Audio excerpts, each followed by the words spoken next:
just get over to the 57 wash. There's another group that's coming up through there. South, demon, stop, turn around, come south. Just swing north right there in the wash. They're right there on the east side, bud, getting ready to cross. Did you get him?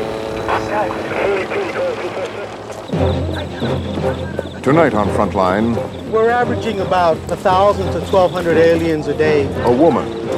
Enough is enough. It's just out of control. Her treacherous journey. And it's affecting my lifestyle. To a better life in America. I frankly don't care why they come. If they're here, they're breaking the law of the United States and they need to leave. Correspondent William Longavisha examines Americans' growing fears about the rush of illegal immigrants. In the past, we worried that immigrants would never become like us. Today, we worry about something new, that they will cheat on welfare, corrupt our politics, and watch too much TV. We worry that they will become like us. Got your homeland, go back! Tonight on Frontline, It's our country, it's America! go back to Mexico.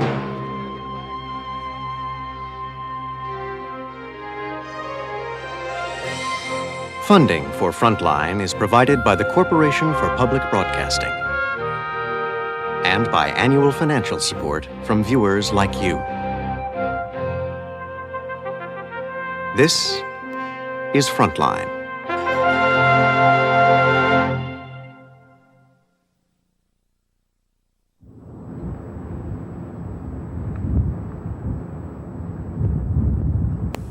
Along the border at San Diego, it starts the same way every day.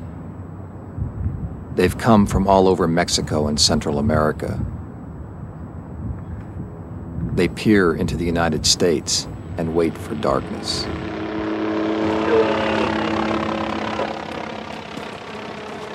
Every night, thousands of people penetrate the border defenses here, and many of those will stay.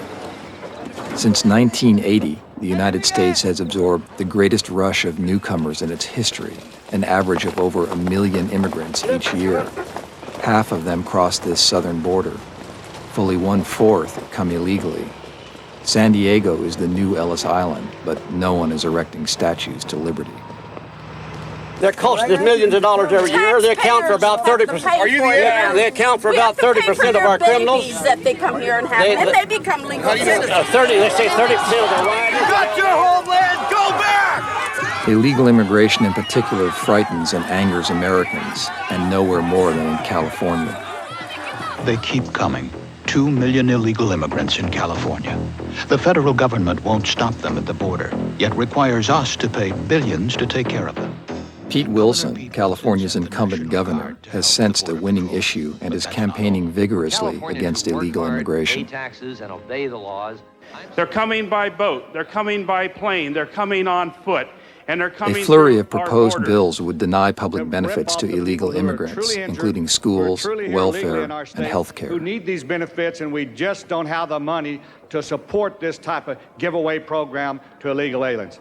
Attorney General Reno and Senators Feinstein and Boxer spent about an hour touring the border. Washington has felt the need to respond, and liberals on this issue sound increasingly like conservatives.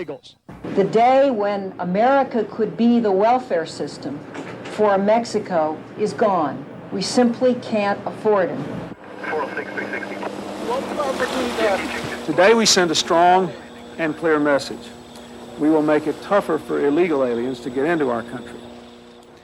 We can't afford to lose control of our own borders or to take on new financial burdens at a time when we are not adequately providing for the jobs, the health care, and the education of our own people. Therefore, immigration must be a priority for this administration. I have lived along this border and written about it for years. It is not the only place to look at immigration, but it has become the most important. Economically, socially, and politically, what happens here affects every corner of our country.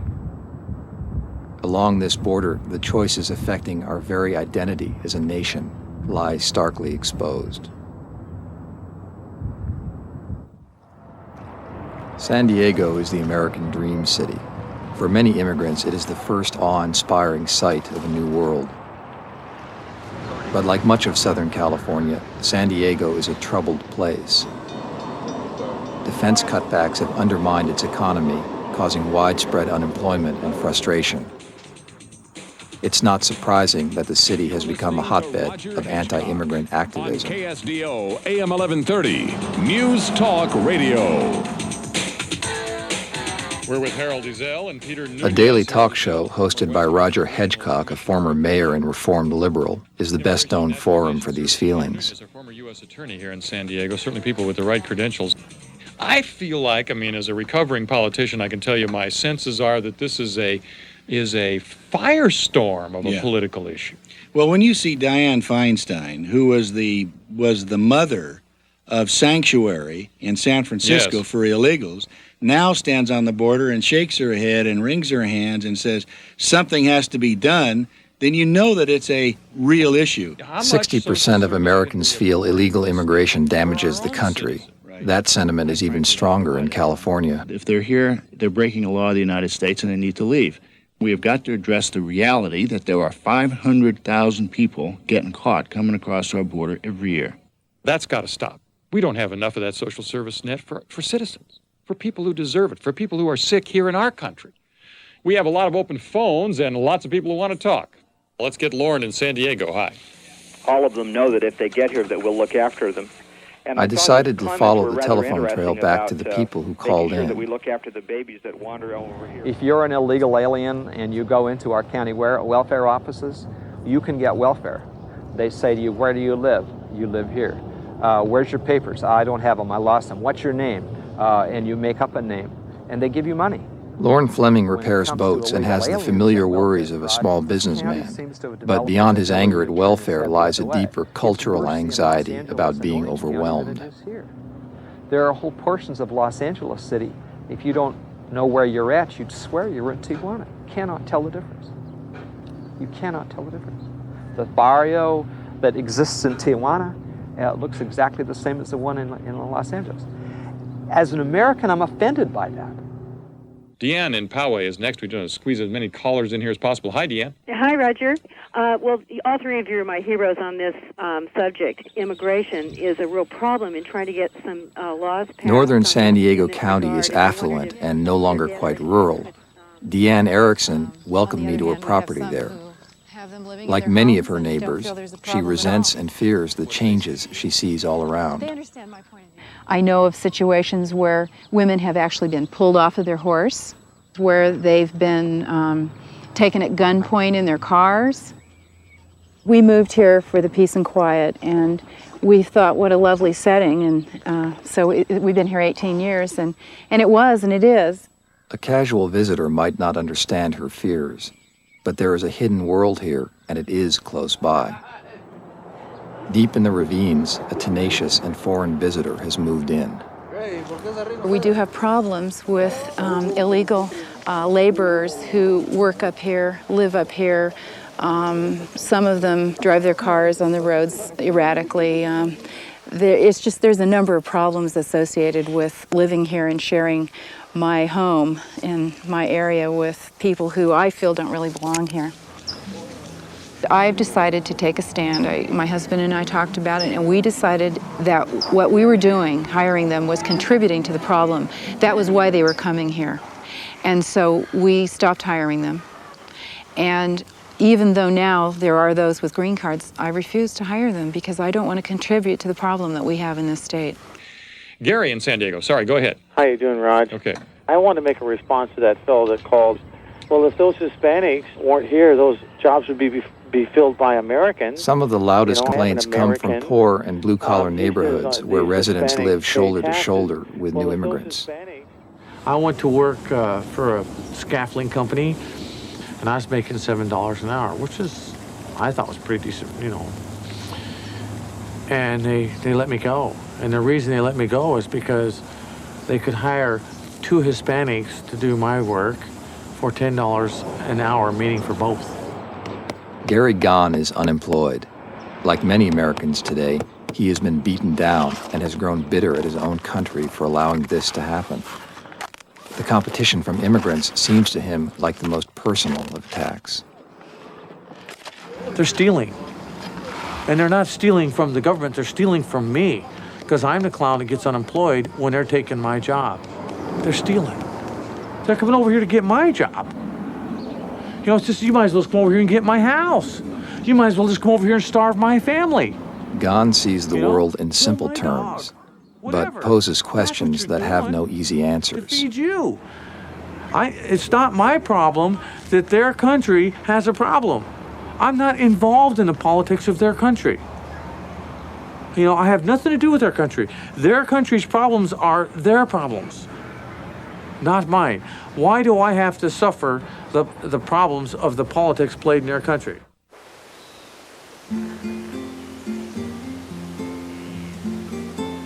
There is an old and circular argument about what drives immigration, suction from the north or pressure from the south.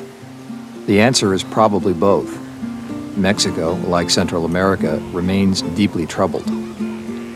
Agua Verde, a coastal community about 1,000 miles south of the border, is a typical Mexican town.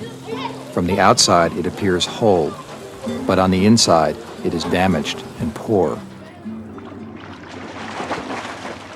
When shrimp are abundant in the nearby lagoon, Agua Verde can support itself. But most years, the shrimping is bad. Then the town falls back on farming. But there is not enough land, and there is not enough irrigation water. Farmers can only grow one crop a year. For a visitor, life seems wonderfully relaxed here, but the relaxation is enforced. For the people of Agua Verde, it becomes a way of enduring the slow passage of time. Men leave if they can. Women and children follow. In recent years, much of the town has escaped to Los Angeles. Some people who left Agua Verde have established themselves as legal residents of the United States. They may dream of their former lives, but when they return, it is only to visit. I left because my family really didn't have enough to eat. And if I were in the same situation right now, I don't know how, but I'd find a way to jump the fence. Because to live here in this situation, you just can't. There's no work here, so what do? I'll go to Los Angeles. And what kind of work will you do there? I don't know. Let's see what happens. You may be poor when you get there, but you'll be better off than here. And now it is time for Maria Salas to leave. She is 24. Her husband has made it to Los Angeles already, where he is staying with his sister and has found a job in a shirt factory. Now Maria and her 1-year-old baby, Jesus, must join him. They, too, will have to cross the border illegally. We would go days without money to buy milk for the baby. We do have my grandmother. She has a store, and we've borrowed from her. That's why we're able to get by. And we still owe her money today. That's one reason we're going north, so that we can pay her what we owe her.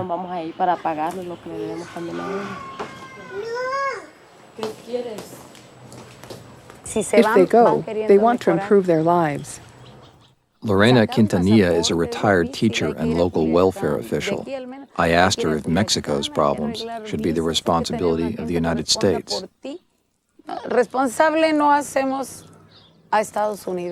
We don't hold the United States responsible for these problems, but it isn't Mexico's fault either for being poor.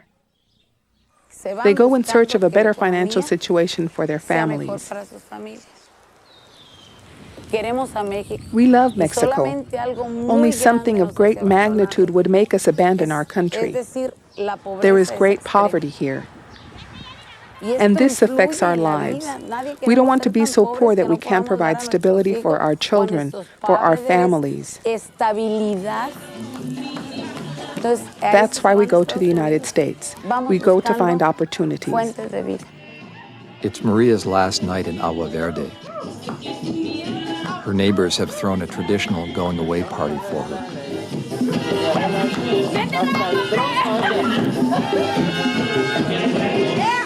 But beneath the festivities, the mood is somber and regretful. I want things to go very well for you there. Don't be sad when you think about going away. My husband and I wish the best for you and your baby. Ojalá que por allá en el extranjero I hope that up there you find the future that you couldn't achieve here. I wish you and your husband the best of luck. Thank you.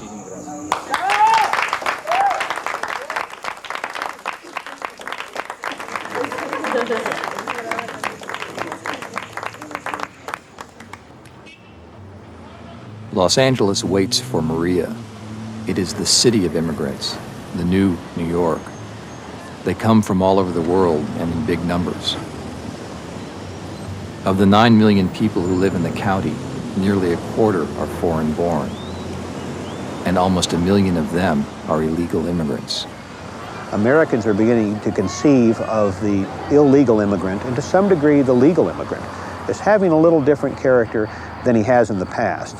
Some of that's our own fault. When you advertise to the world that you can come to the United States and make more money staying in bed all day on a social service, on welfare, than you can putting in 8 hours in your own country, you're a little bit at fault for putting out that type of a message. This is the giant Los Angeles County Hospital where medical care is free. It is the embodiment of a welfare system that the critics say draws immigrants to California. I think today you have a number of people who come over knowing that you can get to the United States, the steps you go through to apply for various social payments, and pretty soon you're extracting dollars from Uncle Sam. Healthcare costs are very, very high. You have, when an emergency occurs and you have to take care of somebody, we do that. We're Americans. Those costs, as you know, when a person goes to the hospital after an accident, are massive. People are coming here not to get benefits, those kind of benefits, not to get the welfare benefits, not to get a free handout. People come across here to work, to earn money. Yo no creo que te esté robando servicio. ¿Cuál servicio? I don't think they're stealing services. What service? Service means to offer improvement. No one leaves here better. They leave here tired of waiting. They leave even sicker than when they came. It's time they stop blaming us. They keep saying that the state is broke because of us. No, the state is rich because of us. Because I pay taxes, and I don't see those taxes. I don't benefit from them. Nonetheless, over half the patients at the Los Angeles County Hospital are foreign-born, and 2/3 of the women giving birth are illegal immigrants. For taxpayers who do not use this system, all this is expensive. But the question remains, even if we could stop immigration, what do we do with the people who are already here? You can't avoid the problem of undocumented aliens. You either have to accept it or get rid of it. And the way that people are looking at getting rid of undocumented aliens is, okay, we won't give them anything. We won't give them a driver's license. We won't give them a social security number. We won't give them a job. Maybe they'll leave. Maybe they'll just go away and this won't be a problem anymore. Well, it's not going to happen. Outside the city, in the migrant camps, there is plenty of evidence that the immigrants will keep coming even if they are denied social benefits. Claudia Smith, an attorney who works with the migrants, took me to a camp in northern San Diego. It's one of the biggest encampments of its sort, and this is how they put their housing together and ward off, or try to ward off the rain and the cold. They come here, especially in the San Diego area, for about 7, 8, 9 months out of the year and then go home. They come to piece together a living wage, which amounts to an average of $5,000 to $7,500 a year, and working under conditions that are as appalling as anything I have seen over the last 20 years. We are very poor people, but we're not thieves. We're honorable people. We like to work and earn what little we can. I don't think people come here in search of free benefits. Everything is earned here through our work. Nothing is free.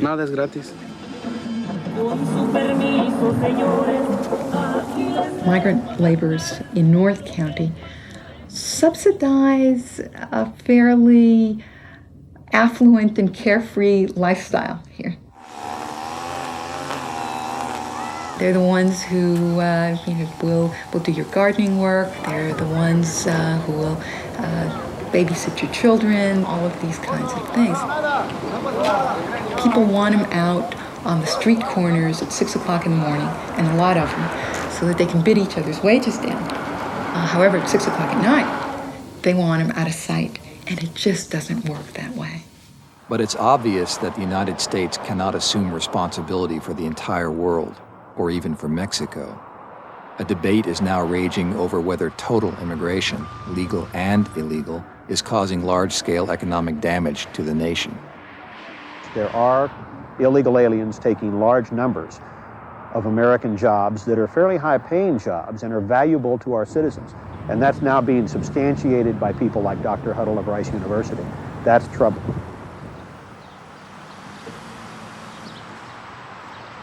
Dr. Donald Huddle is an economist whose report on immigration concludes it has cost the country massive unemployment, lowered salaries, and huge government expenditures. Immigration, indeed, is a pretty costly event for the public sector in the United States. The net cost, after taking into account taxes that are paid by them at local, state, and federal levels, that the cost is about $42.5 billion. $1992. Huddle's report was commissioned by the Carrying Capacity Network, an environmental group with strong reservations about immigration. But it has never been published in an academic journal and is disputed by most immigration specialists. In Washington, I talked to Huddle's chief critic, Dr. Jeffrey Passell of the Urban Institute. He tends to understate the amount of taxes that immigrants pay, tends to overestimate the costs of services provided to them. In a very general sense, he tends to ignore positive and indirect benefits of immigration.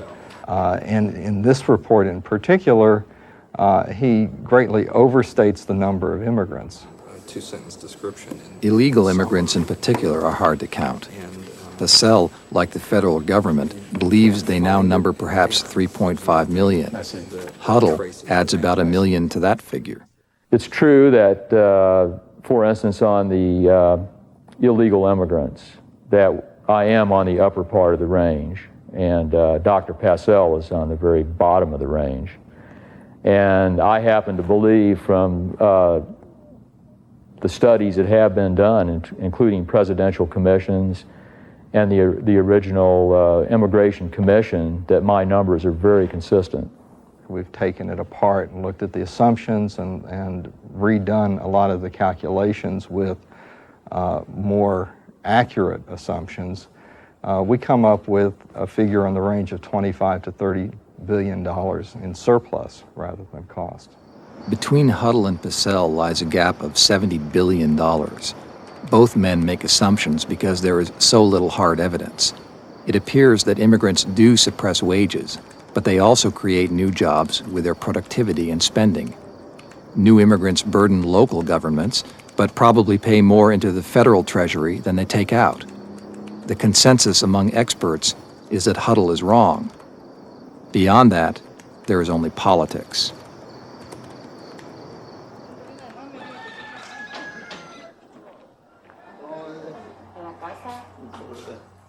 It is morning in Agua Verde and time to leave.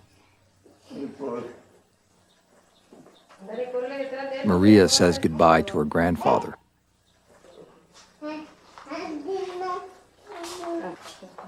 Siempre siente uno tristeza, ¿verdad? Porque se van. One always feels sad because they leave. She's nervous and happy because she's going to be with her husband. We'll see if their lives will change. Right now, things are sad here. There hasn't been any business. Maria is leaving behind the comfort of her known world. The future is treacherous. The way is uncertain.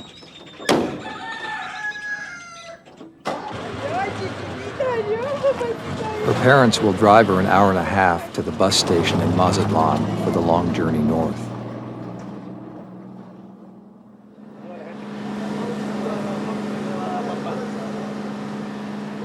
Tijuana and the border lie 24 hours away. There are plenty of buses going there. They compete for business. Maria has only her baby and her worries to keep her company. In Tijuana, she will have to make choices. She has a plan to send the baby through the official border crossing, but she herself may have to jump the fence.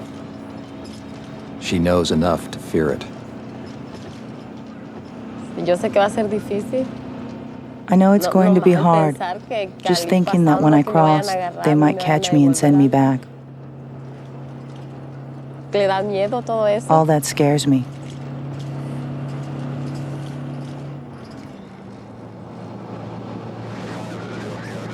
For years, as an air taxi pilot, I flew the border. Seen from the air, it disappears into the sameness of the continent. It is an arbitrary line, a legalism laid across the land. By its very nature, the border remains open. It can be crossed anywhere. The San Diego area is the busiest crossing point of illegal aliens in the United States. I know that tonight our agents will arrest over 1,000 people. That's a given. How many got away? I figure that anywhere from 500 to 600 based on our measures. The heaviest concentration of our activity occurs within a 14-mile zone. So you have mountains, canyons, hills. The terrain is extremely difficult. The whole idea is to make it across the border area, get into town, get to where the conveyances are, the buses, the taxis, the trolley. As long as there's an agent here, they're not going to come across. As soon as they see one of the units pull off, they'll try to run a group through. There have been efforts to control illegal immigration before. The most recent was the massive Immigration Reform and Control Act, which outlawed the hiring of undocumented workers nationwide. It was signed into law in 1986.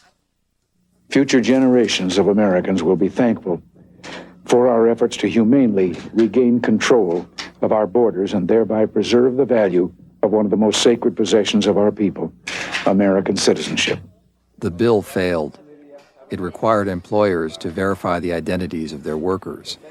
But a huge black market in phony documents sprang up in response.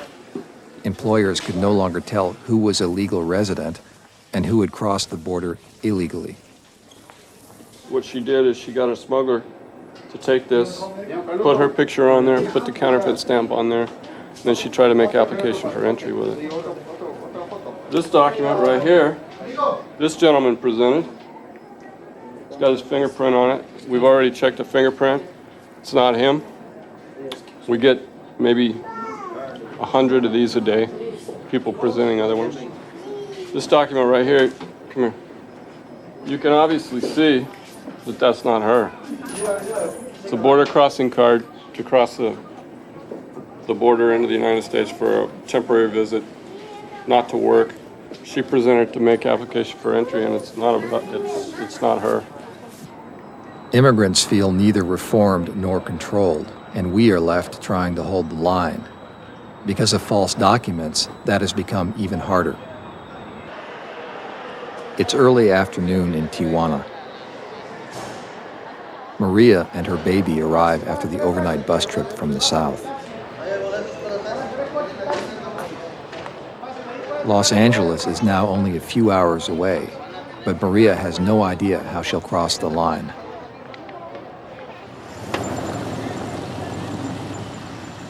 In Tijuana, Maria will stay at her sister's tenement apartment while she waits for word from her husband in Los Angeles.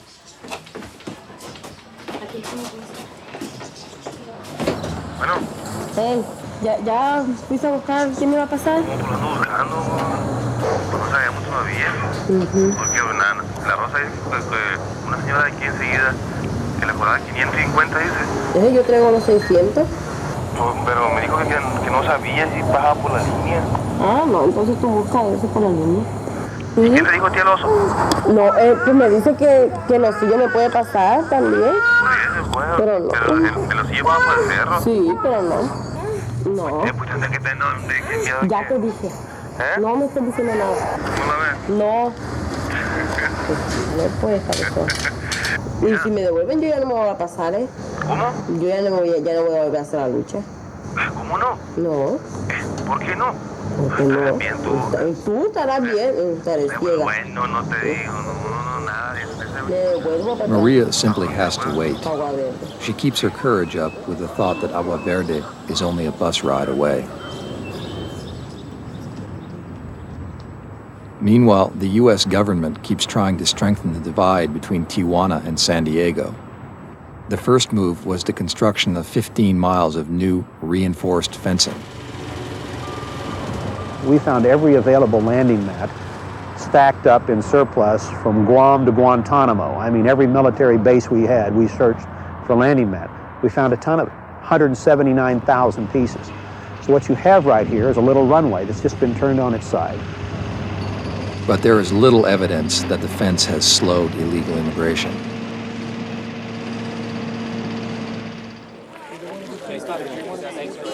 Another idea, pushed by San Diego residents, was to light up the most heavily traveled stretch of the border. Part of the problem has been the fact that the federal government has had a benign interest in this. They have not paid attention to it. And so we just need to get the word out that, hey, somebody has got to pay attention. Our agents are out there waiting. You have a lot of people that are already congregating on the Mexican side, and now it's time, ladies and gentlemen, to light up the border. In theory, the lights will help the Border Patrol and deter illegal immigrants. In fact, they illuminate a narrow swath of fence and cast the larger border deeper into darkness. Border Patrol Chief De La Vigna himself must know that the lights are largely a political show. These lights are not the ultimate solution to this problem. In fact, we had about 20 people just make a run across the border. The Border Patrol did see them. They're trying to get a hold of them. 10-4 is going to be a few. Yeah, if you guys can just get over to the 57 wash, there's another group that's coming up through there. The final defense is technology borrowed from the military. Stacy, you got a lot of stuff that left fantasy. The Border Patrol now parks thermal imaging cameras on hillsides. Kelly, just swing north right there in the wash. They're right there on the east side, bud, getting ready to cross. What do you need me to do? Come on. Yeah. South. Demon, stop. Turn around. Come south. Did you get it? The government carefully tallies its arrests each night. No one knows how many people get away, but it's clear that immigration has not been stopped at the border, not by fences, lights, or high technology.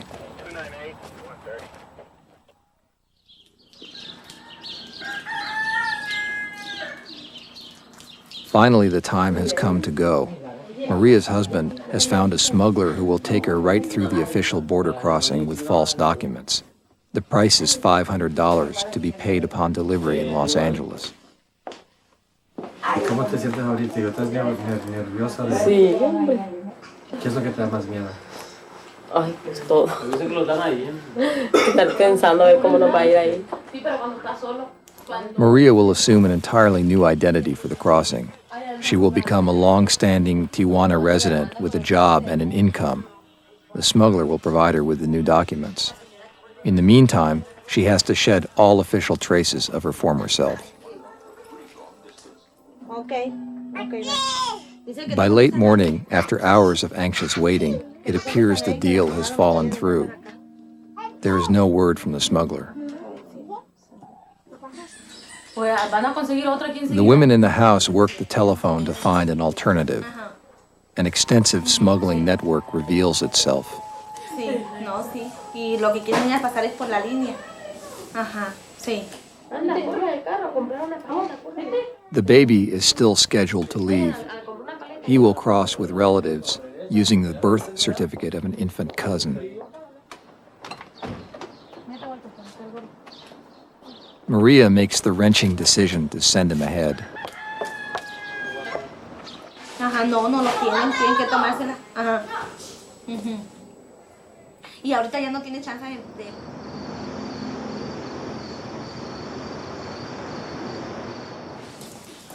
By the next morning, Maria's wait is over. For the right price, there are plenty of people eager to take her across. A new smuggler has been found. His plan is also to go through the official border crossing. Maria provides him with photographs for the altered documents. She has changed her hair and clothes to look more Californian. She carries no luggage.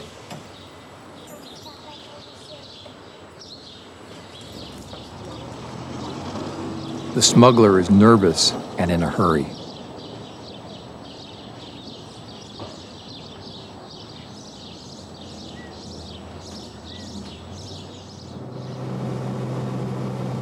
"600 miles to the east of San Diego lie the twin cities of El Paso and Juarez, divided by the border along the narrow Rio Grande. Stand fast. Stand fast. Less than a year ago, the Border Patrol here decided to hold the line against illegal crossings. When the program called Operation Blockade was instituted, thousands of Mexican commuters accustomed to crossing daily to their black market jobs in El Paso were outraged. Silvestre Reyes, the chief Border Patrol agent in El Paso, is responsible for this program that has received so much national attention. When I first got here, the perception was that it was very easy to cross here. We had anywhere between 30 and 40 lancheros or ferrymen that made a very lucrative business in bringing people across, charging them anywhere from $2 to $5 a person to enter illegally. The strategy is simple. Agents are positioned every few hundred yards along the river levees between the cities. Their new job is to deter people rather than to arrest them. The agents are visible and stationary. It's boring work, but it has succeeded. The quiet of the Border Patrol's holding cells attests to an impressive lack of business. Before the operation started, this place would be full, and you'd have agents just about at every seat processing. All these cells were full, all these pre-processing cells were full. It was more of a revolving door. Now, the aliens are so few that the one or two agents that we have assigned to the processing center can handle all the processing. But can El Paso be a model for the larger border? Most of the people dissuaded by the blockade are only illegal commuters, not determined immigrants. Skeptics believe this circumstance makes El Paso a special case. That just isn't going to work. That just is not going to work.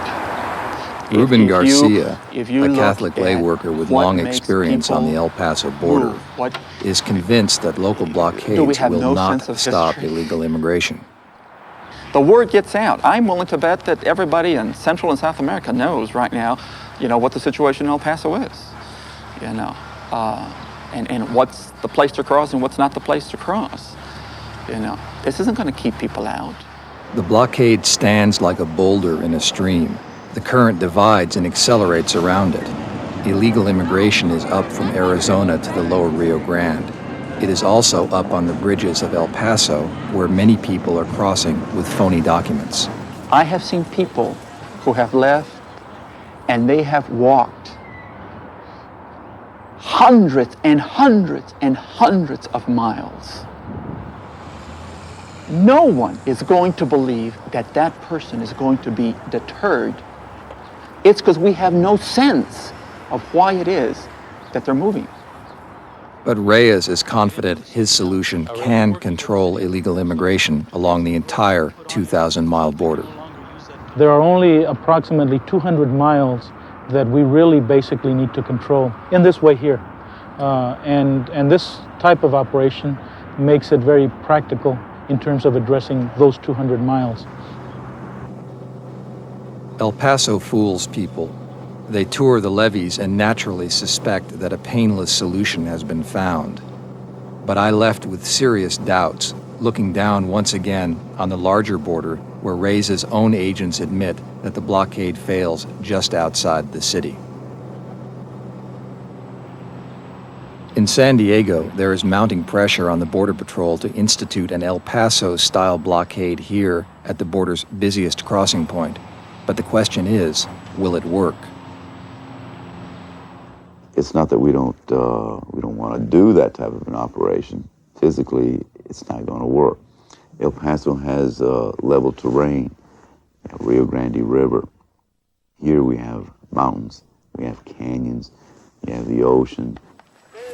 The other aspect is you have 95% of those that are entering are not local. They're from the interior of Mexico. Their motivation is that if they don't make it tonight, we apprehend them and send them back. Well, they're on the border tomorrow night. They're not going back to their home. So when you put all that together, then you put the volume where El Paso might be dealing with 600, 700 on a daily basis. We're dealing with 2,000. These 2,000, should there be, say, some type of a barrier or what have you, where they couldn't come across, the following night you'd have another 2,000, followed by another 2,000. By the end of the week, you'd be looking at close to 10, 15,000 people. We're going to lose. We don't have the resources. We would anticipate that they would be making big rushes at us. We would anticipate there'd be violence. We would anticipate a riot-type situation. Frankly, there are ways to seal a border. The Soviets showed us how. It requires barbed wire, watchtowers, and guards, and some sort of more powerful deterrent. No one seriously suggests that the United States use deadly force on its perimeter. But those most concerned about illegal immigration worry that arrest and deportation is no punishment at all, that the southern border is just a revolving door.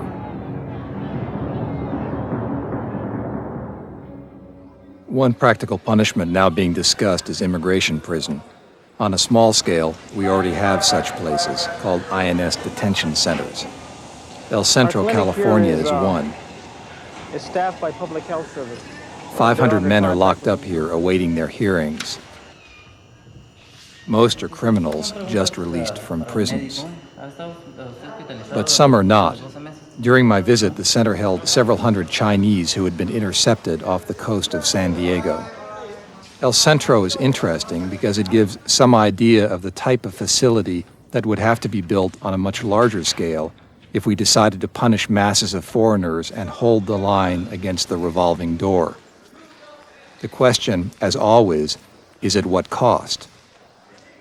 Already, this center was expanding to avoid overcrowding and to meet national prison standards. We have a total of 5 different menus that are changed on a weekly basis. And, your morning breakfast is, you get orange grits, scrambled eggs, grilled turkey, ham, sliced bread, jelly, margarine, coffee. And then variety for lunch, it could be shrimp, egg rolls, rice, fried rice, steamed broccoli, raised beef cubes, buttered noodles, beef taquitos, which I had yesterday, oven-baked fish, which is on right now. Get soup of the day, chicken salad, potato salad. What roughly is the cost per prisoner, per detainee, per day, per week, per month? God, presently I don't have that figure. It varies. It was maybe about $40-some per day, maybe about a year ago, so that probably gotten up since then. Our concerns about punishing illegal immigrants should be deeper than the merely fiscal. What would be the societal costs of establishing a massive immigration prison system on our southern border? It is a question worth considering when people say, we must hold the line. Hernandez? Yeah, that's him. That's him. Well, you're under arrest. We have a warrant for your arrest. We have a warrant for your arrest. You're an alien in the United States. The alternative to holding the line is to try once again to eliminate the lure of jobs. This should be relatively simple to achieve. Regulations are already in place forbidding the employment of undocumented workers. Now, if only documents were not so easy to falsify. We do not have consensus in this society about how we should be identifying ourselves. Now, our ability to work with employers and with enforcing the laws that are requiring employers to hire only people that are legally here, our ability to do that is very much limited by the fact that we do not have consensus in this society about what cards we should be carrying and whether there ought to be data banks. It seems the federal government's ultimate plan for stopping illegal immigration could be a national data bank and ID card for everyone. To identify themselves. And I think it's quite clear in the healthcare debate already that there is going to be some kind of a system for verifying people's eligibility for healthcare. My own sense is that will, over time, become a general verification system that is used for all kinds of societal purposes, and immigration regulation and verification of legal status will become one of those uses. Supporters of this idea say we already have credit cards, social security numbers, and various licenses already backed up by computers. But the very need for a single card points to the limitation of the current system. It is still awkward for authorities to figure out who we are. A single card would eliminate illegal immigration, but it's hard to be an American and not be concerned about the larger implications. Given what we don't know about immigration, you have to wonder if we have much to gain.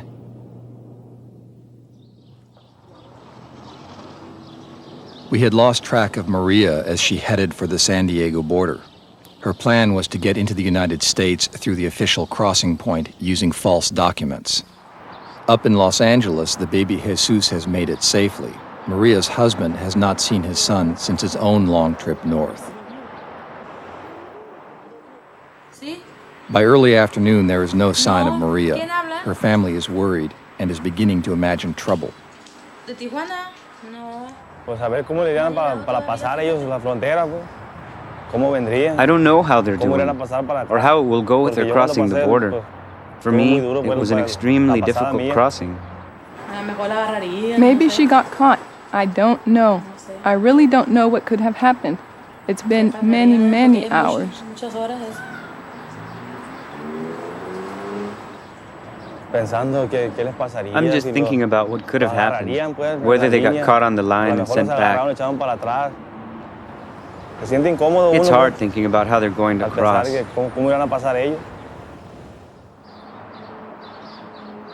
It has been 8 hours since Maria disappeared in Tijuana.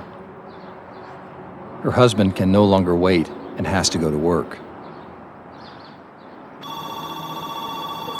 Finally, the call from Maria.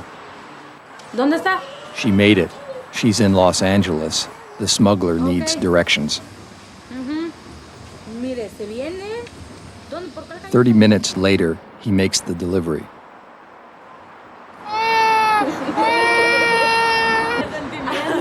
¿Qué, hijo? ¿Qué te hizo tu tía, hijo? ¿Qué le hicieron eso,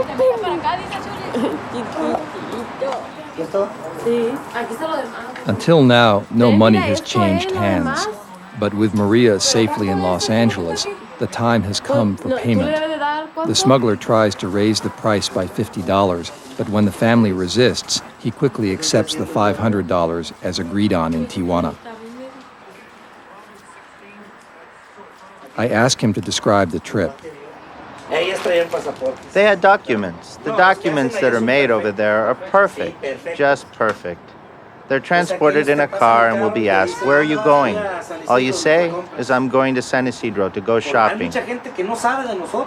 There's a lot of people that don't know about us, so those are the ones that risk it walking through the mountains. And of course, there's assaults. Women get raped. It costs $300 to bring you through there, but you're also risking it. We aren't known to a lot of people since we don't publicize. It's only $200 more, and your safety is assured. We don't stuff you in the trunk of a car. Instead, you're riding like an average citizen. The next morning, the family is together again, the latest illegal immigrants to the United States. Despite all the political rhetoric and all the efforts of the Border Patrol, they managed to get here. The family is poor and may need California's help, but Maria's husband is working already and paying taxes. In the long run, they are unlikely to take more from the nation than they give. Should we fear them anyway? Neither Maria nor her husband speaks English, and in Los Angeles, they may never need to.